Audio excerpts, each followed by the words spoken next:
ఇదంతా డ్రామాలా కనిపిస్తుండదా నీకు? నీ బిడ్డకే కాదు, ఏ ఆడబిడ్డకిటైనా మా ఆయన ఇట్లానే కాపాడతాడు. అది ఆయన నీతి.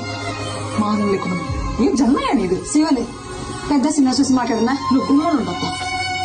నీ కొడుకునంటే నువ్వు ఊరుకుంటావేమో గాని ఎవడైనా నా మొగుడినంటే నేను ఊరుకున్నదే లేదు. నేను చేసిన కాక మళ్ళా మాట కూడా పడాలనా? ఇంకా ఎంత సాధిస్తారా? ఇంటి పేరు ఇంటి పేరు అని ఎవరికి కావాలని ఇంటి పేరు పెళ్ళైనోడికి కావాలి. ఇంటి పేరు మా ఆయన పేరు చెప్పుకొని ఊరు ఊరిగా బతుకుతాయి.